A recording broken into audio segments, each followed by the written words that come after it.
Estimados irmãos espíritas e não espíritas, bem-vindos ao nosso canal.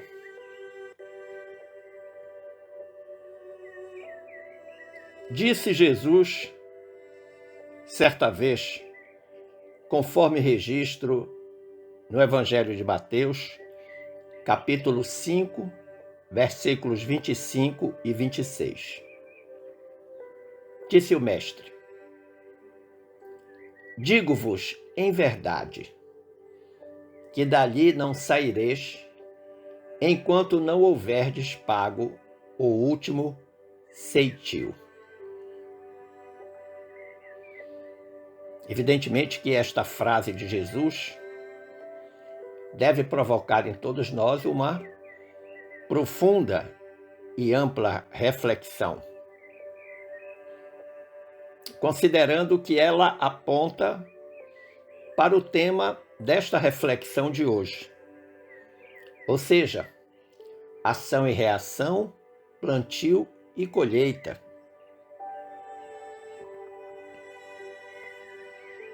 E por que lhes digo isto? Porque toda consciência culpada, para além do corpo físico, deve definir a importância da existência carnal como sendo o verdadeiro favor da misericórdia divina, que nos alcança pelo mecanismo de sua justiça indefectível. Quando Jesus fala, não saireis enquanto não houverdes pago o último ceitil, significa dizer, temos que nos libertar das culpas, das inúmeras culpas que carregamos no périplo reencarnatório de nosso espírito.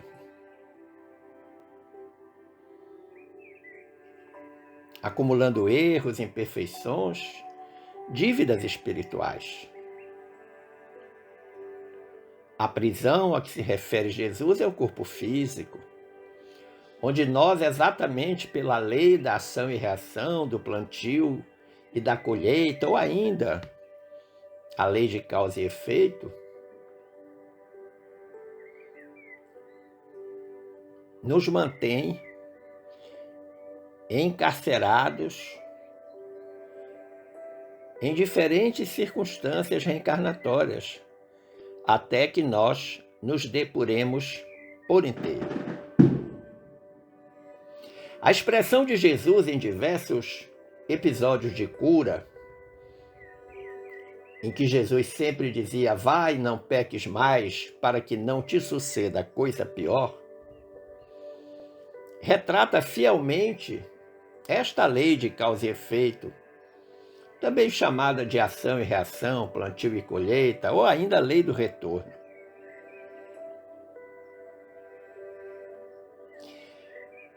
Nós precisamos aclarar os termos, considerando que a expressão causa e efeito identifica as consequências, que são os efeitos, gerados ou geradas pelas ações humanas, que são as causas. Mas quando se fala de ação e reação, é porque se tenta uma similaridade com a terceira lei física, a da gravitação universal e dos movimentos, conhecida como lei do par de ação e reação, ou a terceira lei de Isaac Newton, que viveu entre os anos 1643 e 1727.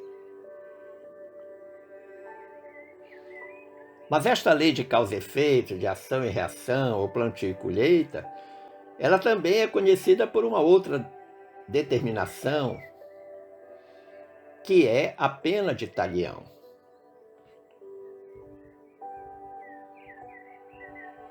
Mas para a doutrina dos espíritos, conforme comenta Allan Kardec, na questão 399, deu o livro dos Espíritos, a lei de causa e efeito está efetivamente relacionada aos atos humanos. Mas a manifestação da lei de causa e efeito reflete apenas a escolha de provas definidas no planejamento reencarnatório. Tais provas estão sempre em relação com as faltas que se deve expiar. Se delas triunfa, se das provas triunfa, o espírito eleva-se. Se fracassa, se sucumbe, tem de recomeçar. Usando a expressão popular, começar do zero, começar novamente. Esta lei de causa e efeito, nós devemos observar que ela está plenamente capitulada na lei de liberdade, que é a 9ª lei moral constante lá da parte 3ª de O Livro dos Espíritos. A parte 3ª é aquela que cuida das leis morais.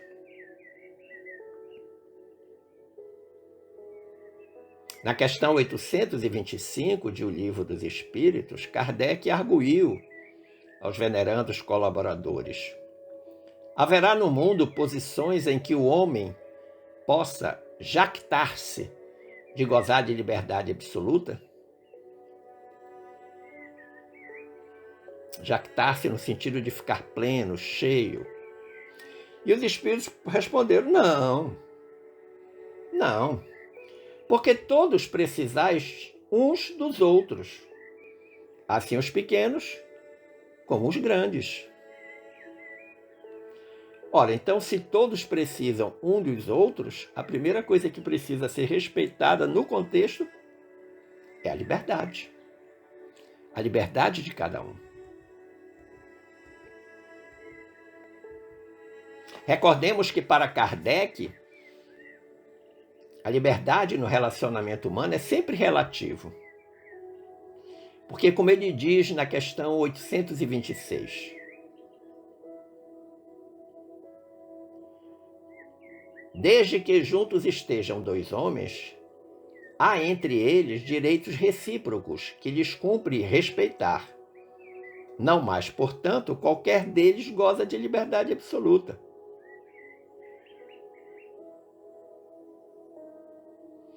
Quando nós falamos de causa e efeito, de plantio e colheita, em realidade estamos falando de liberdade.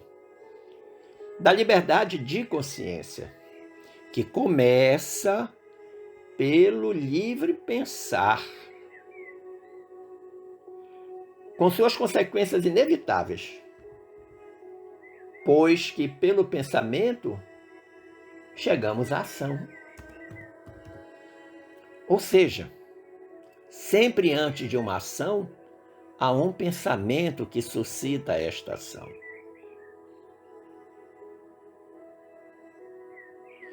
No pensamento, lá na questão 833, Kardec diz: no pensamento goza o homem de limitada liberdade, pois que não há como pôr-lhe peias. Pode-se-lhe deter o voo, porém não aniquilá-lo. Você pode até interromper o pensamento, mas destruir não. Depois de pensado, ponto final. Não tem como voltar atrás.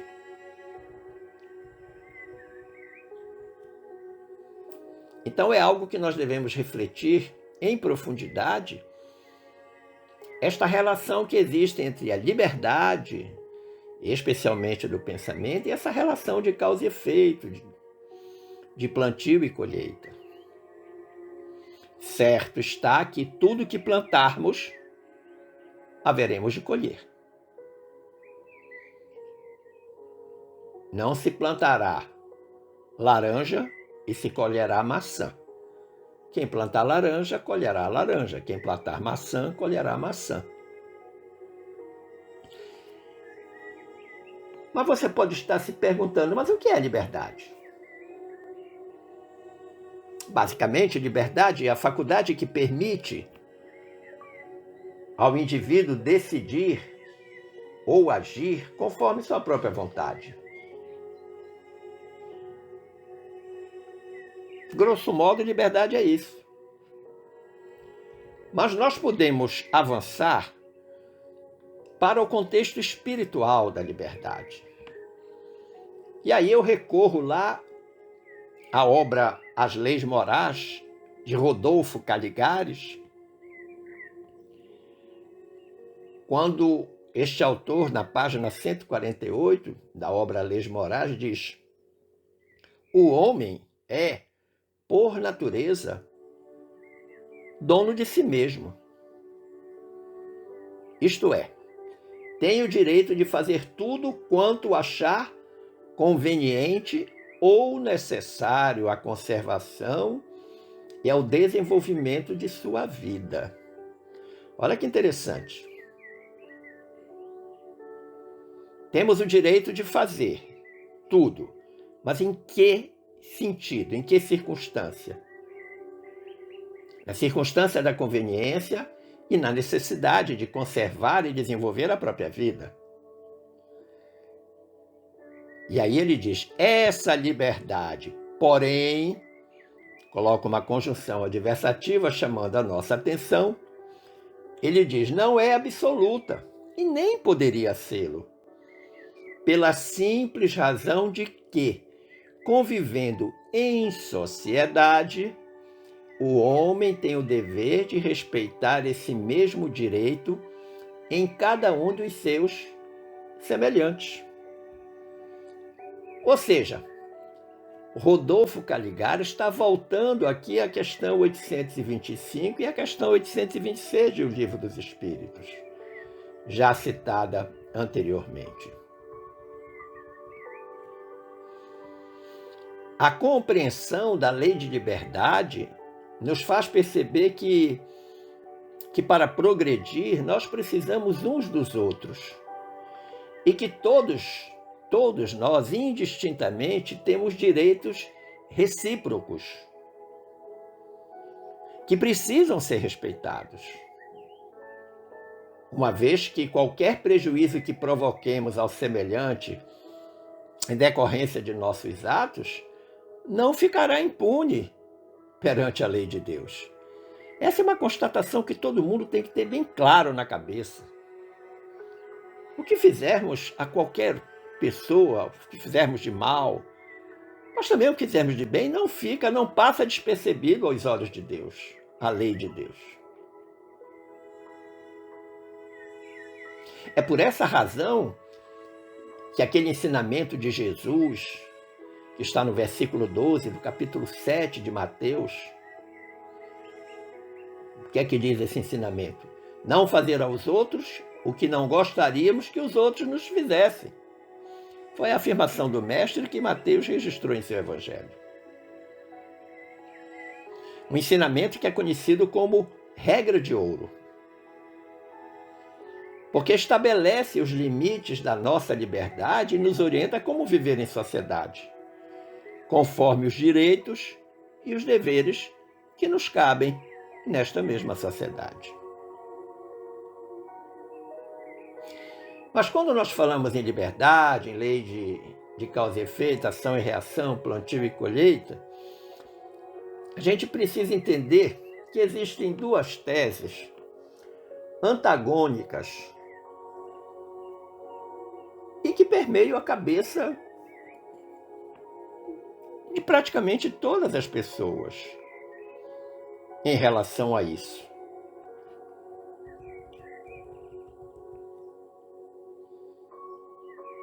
Evidentemente que muitos ainda não pensam dessa forma, de que a todo plantio corresponde uma colheita. E não pensando assim, eles não se sentem responsabilizados nas escolhas que fazem, considerando a vida futura. Que a maioria das pessoas ainda se preocupa com o aqui e agora. Até mesmo alguns espiritistas. em que pese o conhecimento oferecido pela doutrina. Essas duas teses, que eu digo que são antagônicas, elas conquistam simpatizantes ou explicam o comportamento em relação à causa e efeito. Que teses são essas? A tese nihilista e a tese espírita. A tese nihilista vem de uma corrente filosófica chamada nihilismo, do qual a expressão maior é Nietzsche, o filósofo, o pensador, o ensaísta. A tese nihilista é a tese do nada. No item 2 do capítulo 1 da obra O Céu e o Inferno, esse capítulo 1 chama-se O Porvir e o Nada.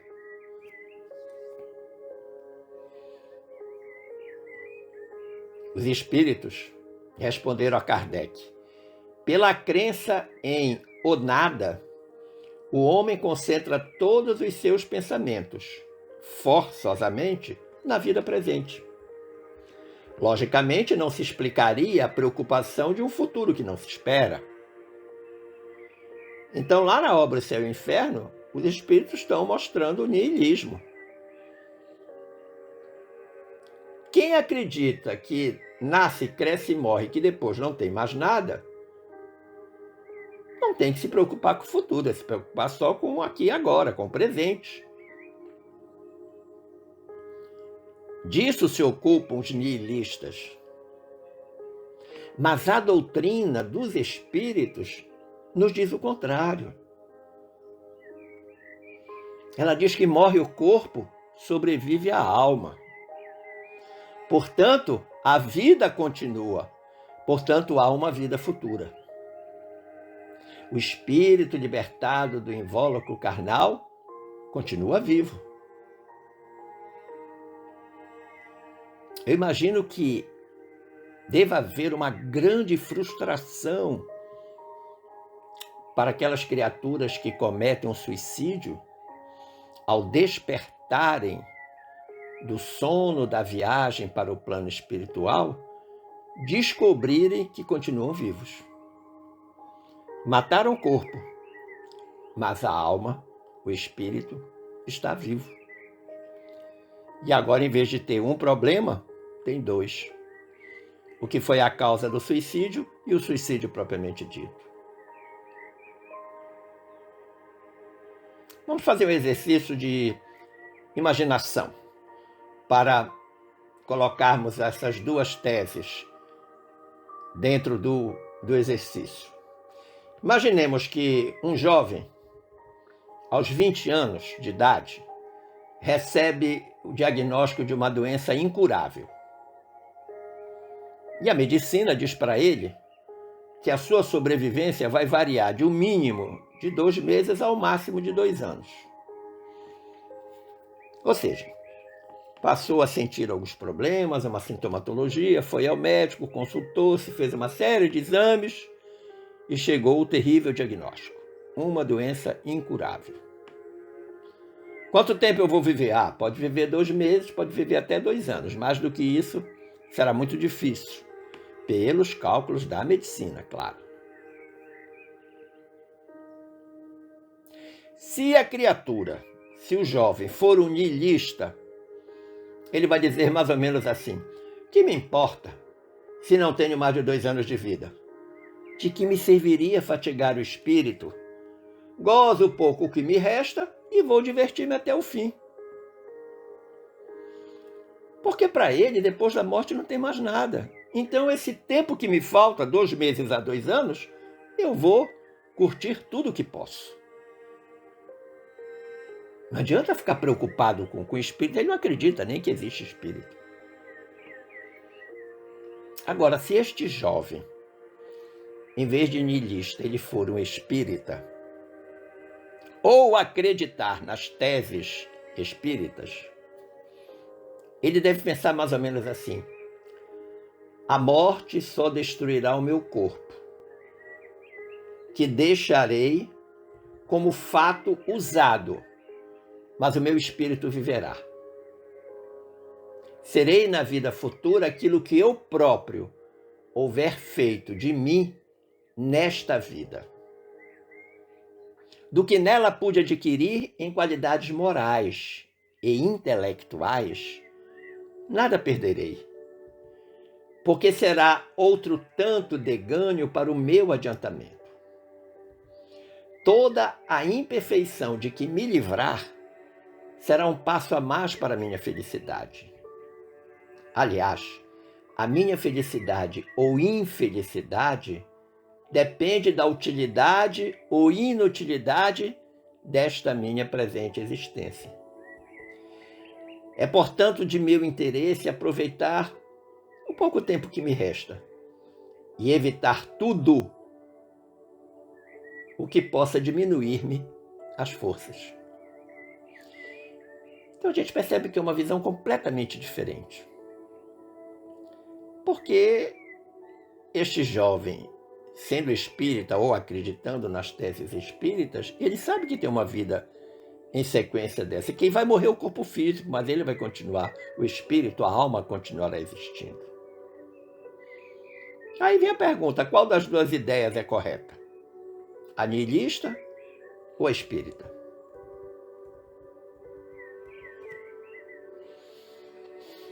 Mas há algo extremamente importante nessa questão, que é a capacidade de escolher. Sim, porque nós escolhemos tudo na vida. Escolhemos coisas certas, escolhemos coisas erradas, fazemos escolhas equivocadas. E essa capacidade de escolher é consequência de algo importante chamado livre-arbítrio, que os espíritos superiores contemplaram lá na questão 122, formulada por Allan Kardec em O Livro dos Espíritos.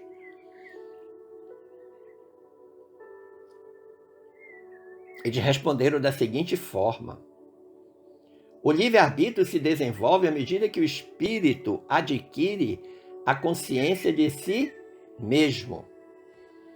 Portanto, o livre-arbítrio não é algo que, quando o espírito é criado, já vem com ele, pronto e acabado. Não, vai se desenvolvendo à medida que o espírito vai tomando consciência de si mesmo. Somos criados simples e ignorantes. Os espíritos disseram: já não haveria liberdade, desde que a escolha fosse determinada por uma causa independente da vontade do espírito, o chamado determinismo ou fatalidade.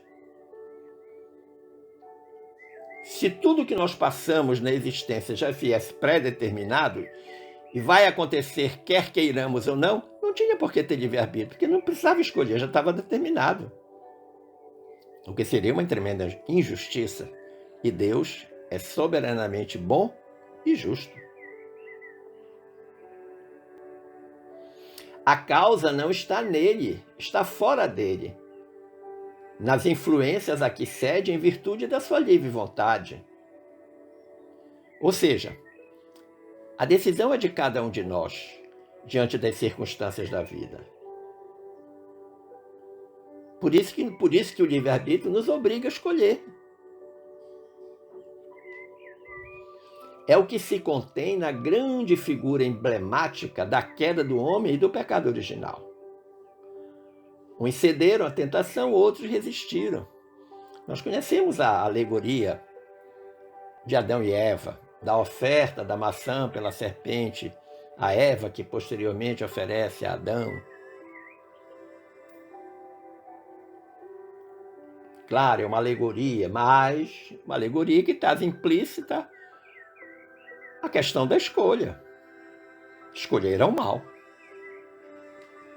Daí a expulsão do paraíso, que também é outra alegoria, mas que será objeto de reflexão em numa outra oportunidade. Mas se estamos falando de livre-arbítrio, de liberdade, de causa e efeito, plantio e escolha, eu busquei na literatura um exemplo emblemático dessa questão. E fui lá na obra Memórias de um Suicida, da inesquecível Ivone do Amaral Pereira. E nós vamos recordar a figura do espírito Mário Sobral, um dos personagens da história do livro de Ivone.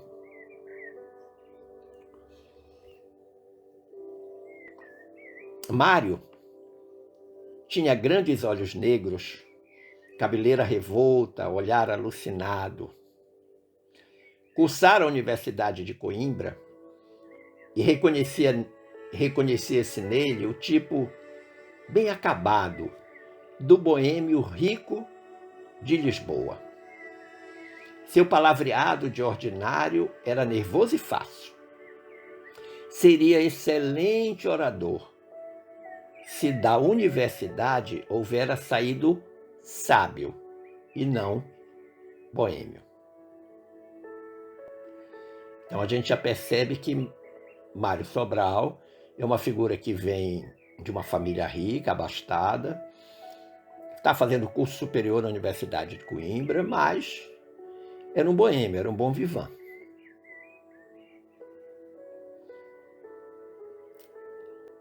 Essa descrição, quem está fazendo do Mário, é Camilo Botelho, o personagem central e o autor espiritual do livro, de Ivone Pereira do Amaral, do livro Memórias de um Suicida.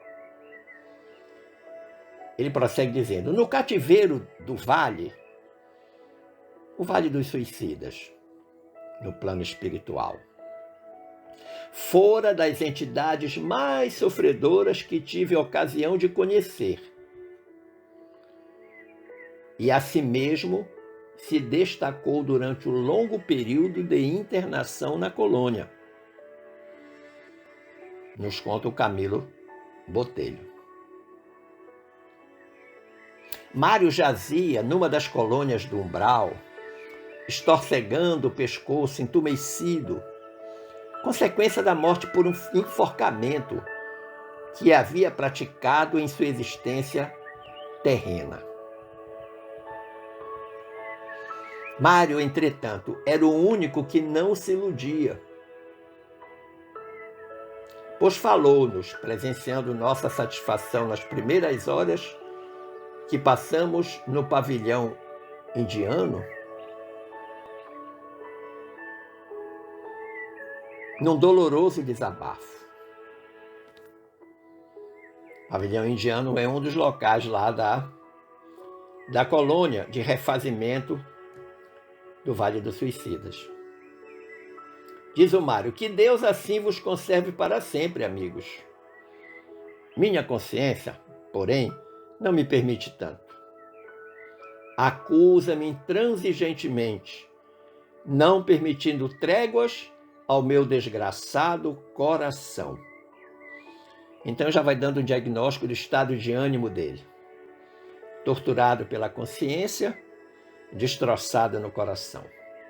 O silêncio que nossos amigos guardam acerca do crime por mim praticado apavora-me mais do que se me acusassem diariamente, prenunciando-me represálias. Esse silêncio é um silêncio pedagógico, é um silêncio terapêutico, para que a criatura possa fazer o exame de consciência. Não apenas para ficar sofrendo no remorso, mas para compreender plenamente que o que está passando é consequência, é o efeito de uma causa que foi praticada, e no caso dele, enquanto ele estava na existência terrena. Não é possível, dizia Mário, que meu procedimento com minha esposa e meus filhos, com a desgraçada Eulina, com meus pobres pais, passe despercebido a lei, cujos umbrais começam a se descerrar para o meu raciocínio. Se sou criminoso para comigo mesmo, suicidando-me, sê-lo-ei também pelo mal praticado em outrem. Então a gente percebe que Mário está falando de duas situações dolorosas. Ele suicidou-se, mas antes de suicidar deve ter cometido uma coisa terrível. Deve não, cometeu algo terrível com uma outra pessoa. E a gente já pode imaginar porque ele diz com a desgraçada Eulina. Alguém que tinha uma relação com ele. Mas você deve estar se perguntando, o que fizeram então Mário Sobral? Mário era casado, era pai de 2 filhos, de repente ele conheceu uma moça, bonita, fogosa, porque ele se apaixonou perdidamente. A moça, a jovem, extorquia-lhe os fartos recursos, obrigando ele a presenteá-la com presentes muito caros. Estava mais de olho na fortuna dele do que nele, propriamente dito. Aos poucos, a fortuna foi minguando, como de resto o interesse da jovem pelo Mário. E aí, quando ela percebeu que ele já não tinha a capacidade econômico-financeira que possuía quando ela o conheceu, ela resolveu trocar Mário por um outro rapaz. E o adúltero, o apaixonado, não se conformava. Sim, porque ele estava em franco adultério, ele era casado, tinha esposa, filhos. Um dia ele foi à casa dela, da jovem, tentando reaproximar-se. Uma tentativa infrutífera, porque a moça já estava decidida. Ela não queria mais conviver com ele. E ele está na casa dela tentando essa reaproximação. Ao perceber que ela estava decidida, ele, tomado de cólera, aplicou-lhe violenta surra, quase que desfigurando-lhe o rosto. Não satisfeito, Mário atirou a moça ao chão e, depois de vários pontapés, estrangulou-a com as próprias mãos, num ataque indescritível de cólera, de ódio. Vendo o corpo da amada inerte sobre o chão, desesperado, tomou de um lençol, passou-o na trave do teto e enforcou-se. Tragédia consumada, espíritos em grande dívida.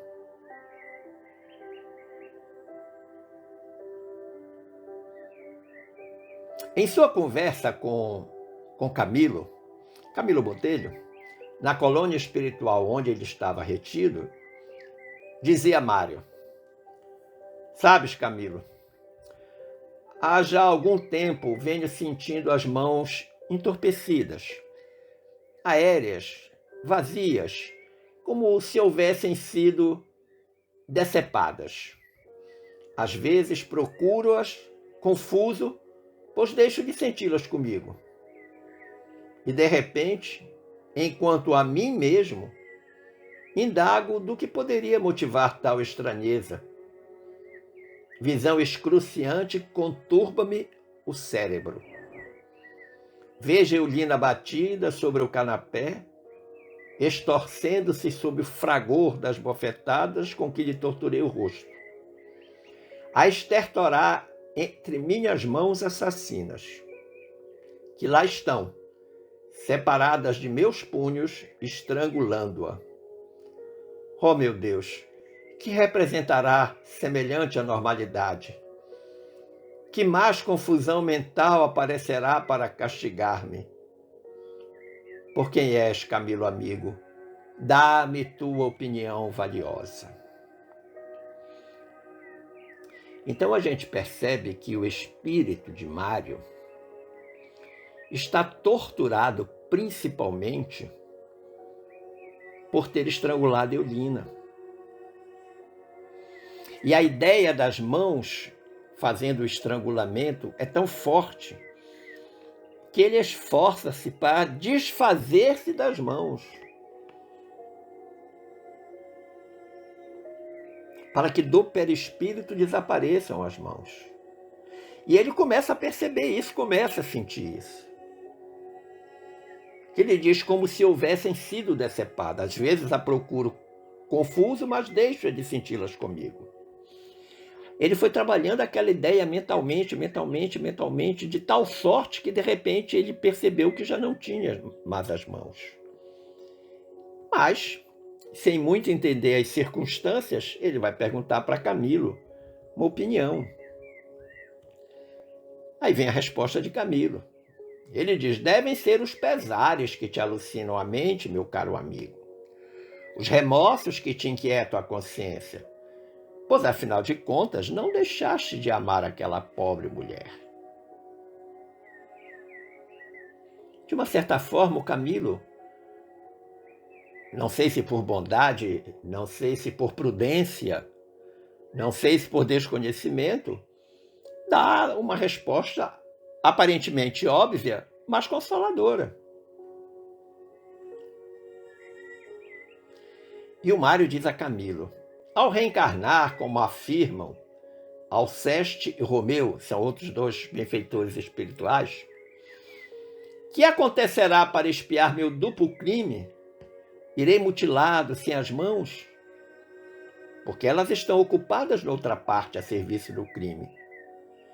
Elas se desonraram em minha companhia, estrangulando uma pobre mulher indefesa. Já nem sequer as tenho, Camilo.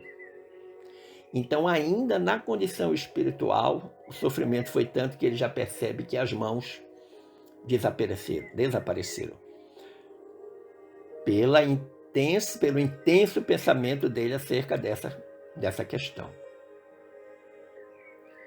Mas os benfeitores espirituais esclareceram Mário, dizendo-lhe: comumente, é o próprio pretendente ao renascimento que escolhe as provações por que passará. Os acres espinhos que lhe irão dilacerar os dias da existência terrena, e onde convirá que remedeie as consequências do pretérito culposo. Então os benfeitores dizem para ele mais ou menos o que é que vai acontecer. Que ele vai escolher a aprovação que quer passar para depurar o erro praticado, que durante a existência terrena ele sofrerá muito por conta disso, e que também o cenário, a família, as pessoas, as circunstâncias para reparar o erro também serão ajustadas no planejamento reencarnatório. E os benfeitores disseram ainda: ele próprio suplicará às potestades guiadoras ensejos novos que lhes permitam testemunhar o arrependimento de que se acha possuído, ou se achar possuído, assim como o desejo de iniciar uma caminhada regeneradora, que lhe favoreça a ocasião de corrigir-se dos impulsos inferiores que o arrastaram ao mau procedimento. Então, na condição de errante, de erro, o espírito vai pedir no planejamento reencarnatório todas as possibilidades para que ele possa efetivamente demonstrar que está arrependido e que quer consertar. E tais testemunhos tanto poderão ser efetivados num corpo relativamente são, quando domine os sofrimentos morais superlativos, como num corpo mutilado ou tolhido por enfermidades irremediáveis, tais sejam os agravantes da falta, os deméritos acumulados. Então, os espíritos benfeitores esclarecem que isso pode acontecer no reencarnante que vem com o corpo são, mas também que pode vir com o corpo doente. Disseram mais: sua volta ao renascimento carnal será então o cumprimento de um dispositivo da grande lei, que faculta novo ensejo ao infrator sempre que houver fracassado o ensejo anterior. Será o movimento de impulsão para o progresso, o medicamento decisivo que há de colocá-lo em situação de convalescente, assinalando a alvorada de etapas redentoras de seu destino. Olha que interessante. Muito interessante essa explicação dos benfeitores. Ou seja, fracassou na última encarnação ou reencarnação, cometeu diferentes erros, pode ter cometido um erro gravíssimo como esse do Mário Sobral, retorna ao plano espiritual, passa por todo um processo de tomada de consciência, de remorso, começa a ser preparado para poder voltar à experiência carnal. Isso tudo para que ele progrida. E aí as dificuldades que aparecerem serão todos os remédios, será a terapêutica, que deverá ser usada com sabedoria para que ele possa alcançar a chamada etapa redentora do seu destino. Mas o Mário disse mais. Ele disse: a trágica tormenta no vale sinistro não bastou. Não foi por Eulina que ali me debati, mas por mim mesmo, seguindo os escalões dissonantes do meu ato de suicídio. Prometi de joelhos à sombra dolorosa de Eulina agonizante ser outra vez homem, arrastar uma existência do berço à velhice e ao túmulo, destituído das mãos que a estrangularam. Eu mesmo me darei tal punição, como testemunho do meu sincero arrependimento. Não é o Senhor Deus que a mim impõe.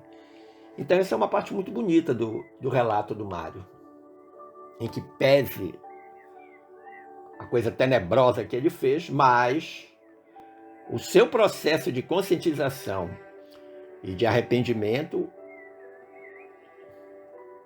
é algo que nós não podemos desconsiderar. E ele diz: eu mesmo me darei tal punição. Então ele está convencido do erro e sabe que a punição é a única forma que ele tem, a autopunição, porque é ele que está escolhendo a prova, de corrigir. Ele diz mais: não é a lei que a mim exige, sou eu que voluntariamente suplico ao Pai toda misericórdia, que a conceda como supremo reconforto a minha desventura de trânsfuga da sua lei de amor ao próximo, como supremo ensejo de reabilitação em meu próprio conceito, já que a morte é quimera a iludir os incautos que se arrojam pelas brenhas do suicídio. Então, Mário Sobral está plenamente consciente do que fez com Eulina, do que fez consigo mesmo.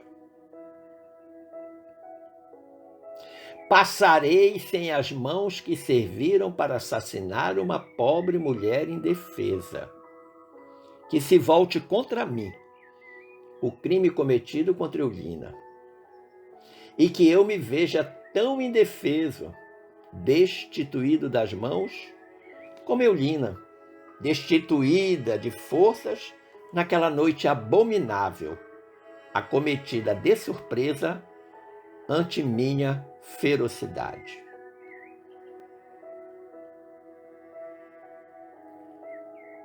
A descrição, a dolorosa descrição de Mário, dá-nos uma ideia do tamanho do sofrimento deste espírito diante do que havia feito na sua recente reencarnação. E aí o Camilo Botelho, no livro, diz: o antigo boêmio de Lisboa discorria desfeito em prantos, ao passo que nosso digno tutor espiritual, Teócrito, enternecido, obtemperou gravemente. Então tem lá um instrutor espiritual acompanhando toda a cena, e ele vai dizer para Mário: já refletiste maduramente na extensão das responsabilidades que arrostarás com semelhante reencarnação, meu pobre Mário? Então Teócrito procura saber de Mário se ele está consciente de tudo aquilo que ele está pedindo. Porque o que ele está pedindo não é fácil. Mas Mário decididamente diz: já, irmão Teócrito. Ao que o Teócrito disse a ele: sim, reconheça-te sincero e forte para o resgate, plenamente arrependido do passado culposo. Realmente, esse será o recurso aconselhável para o teu caso. Medida drástica, que te moverá com muito menor morosidade à reabilitação honrosa que de ti exige a consciência. Então Teócrito diz para ele que reconhece que o arrependimento dele é sincero e que o pedido do resgate é forte, é decidido. E afirma que, de fato, o que Mário está pedindo, em que pese ser uma medida drástica, é o que vai fazê-lo reabilitar-se de forma mais honrosa, a pedido da própria consciência. Mas aí o Teócrito vai fazer uma observação, vai dizer a ele: pondera, no entanto, que foste também suicida. E por isso, necessariamente, as condições precárias em que se encontra tua presente organização, teu envoltório fluídico, modelador que será da tua futura estruturação carnal, levar-te-á a receberes, com o renascimento, um corpo enfermo, debilitado por achaques irreparáveis no plano objetivo ou plano terreno. Em que pese o grande sentimento de culpa do Mário ser a morte de Eulina por estrangulamento, mas o Teócrito faz lembrar a ele que ele, independentemente disso, ele também era suicida. E que pelo fato dele ter pedido para nascer ou renascer sem as mãos, numa condição diametralmente oposta ao que ele foi na encarnação anterior vivida, que tinha a questão do suicídio, que também precisava ser resgatado. Então, que ele se preparasse que o renascimento aconteceria num corpo enfermo. E como ele enforcou-se, muito provavelmente viria com problemas de natureza respiratória.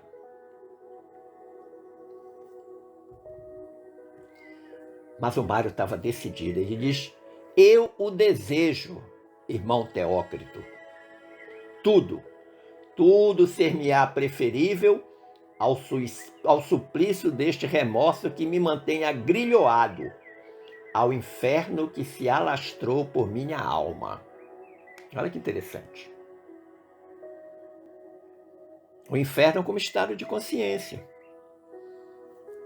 perturbando a alma da criatura. Ao menos como homem, quando tudo me faltar, para só as desgraças me flagelarem, terei um consolo, o qual a misericórdia do todo generoso Pai concederá como esmola suprema a minha irremediável situação.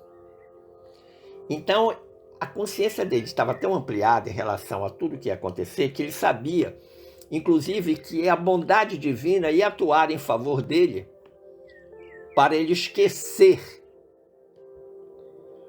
tudo que ele havia feito na encarnação anterior, a sua passagem pelo plano espiritual, no Vale dos Suicidas, no Hospital Maria de Nazaré, as figuras que estiveram com ele, os orientadores espirituais. Essa esmola suprema, diz o Mário, é o esquecimento. Mário repetia sempre que desejava ficar sem as mãos, as mesmas que haviam matado Eulina. Destacar que Mário suicidou-se no ano de 1889. Mário vai reencarnar como negro, numa dolorosa situação física, sem as duas mãos, portador de uma dispneia muito forte, filho de uma mulher que era prostituta e que, quando vê o filho sem as mãos, renega o próprio filho e dá a criança a uma pobre lavadeira que morava perto dela. Lavadeira essa que era espírita e que tinha um bom coração. Ela tinha uma filha de mais ou menos 10 anos. Vivia só ela e a filha. E ela acolhe o menino, ela recebe Mário reencarnado, criança negra, com dispneia, sem as duas mãos e uma série de problemas.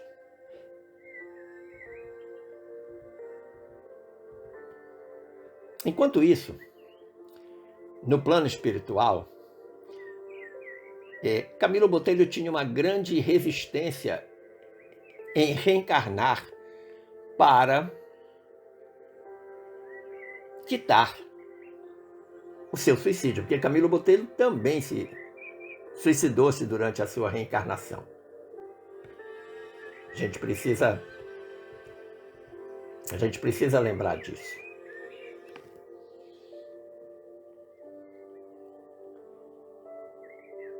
E aí um dia a espiritualidade convida ele, lá no plano espiritual, se ele não gostaria de vir até o plano terreno, na condição de espírito, para ver a condição de reencarnada do Mário, e que já estava com 40 anos.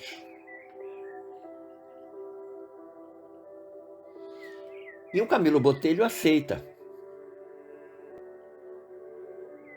vir visitar o Mário no plano terreno. E quando o Camilo chega, ele encontra um Mário muito pobre, pedinte de esmola nas ruas, deficiente físico, cheio de problemas de natureza orgânica. Camilo ficou horrorizado com a indigência física e espiritual daquele amigo umbralino lá do Vale dos Suicidas. O instrutor espiritual que acompanhava Camilo na visita pediu-lhe que reparasse na mulher que cuidava de Mário, que tinha mais ou menos uns 50 anos. Camilo olhou várias vezes para a senhora, mas não conseguia reconhecê-la. Ao que o instrutor disse a ele que ela era Eulina. Sim, Eulina, a mulher assassinada, estrangulada por Mário, que pedira para reencarnar numa situação de dificuldade para reencontrar, melhor dizendo, para reencontrar Mário, a quem devia amor, cuidado e compreensão. Então tem uma história paralela. Eulina, numa outra zona umbralina, depois de passar lá pelo seu preparatório, pelo seu treinamento, pede para reencarnar, porque também conscientiza-se que fez muito mal a Mário, e que a ação de Mário havia sido por ela provocada, não o que justifique. E ela pede para voltar e pede para reencontrar o Mário. Porque se dizia devedora de amor, de cuidado e de compreensão.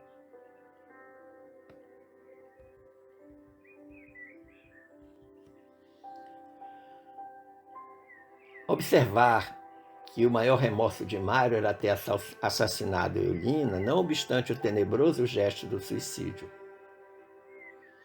Mas que tanto com ele como com Eulina, estava se patenteando, em definitiva, a lei de causa e efeito, de plantio e colheita. E Camilo, depois de observar essas circunstâncias, trazido ao plano terreno pelos benfeitores espirituais, depois de 52 anos de reclusão na Legião de Maria, ele opta pela reencarnação. Numa outra oportunidade, a gente conversa sobre a situação do Camilo Botelho. Eu finalizo esta reflexão recordando Emmanuel, lá no capítulo 11 da obra Pensamento e Vida. O título desse capítulo é Berço. Exatamente, berço. Diz Emmanuel: todo berço de agora retrata o ontem que passou. O caminho que iniciamos em determinada existência é o prolongamento dos caminhos que percorremos naquelas existências que a precederam. Então significa dizer que um espírito reencarnado no berço, ele está demonstrando tacitamente em toda a sua existência o ontem que passou. E cada existência nova é um prolongamento dos caminhos das existências anteriores. Porque todas as existências são solidárias, todas interconectadas, interrelacionadas. Razão pela qual nós devemos ter uma grande preocupação com o futuro, não da semana que vem, mês que vem, o ano que vem, mas o nosso futuro espiritual. Façamos bons plantios para termos boas colheitas. Agradecendo o carinho da atenção e as boas vibrações dispensadas, eu desejo que fiquemos todos em paz com Jesus. Um forte abraço.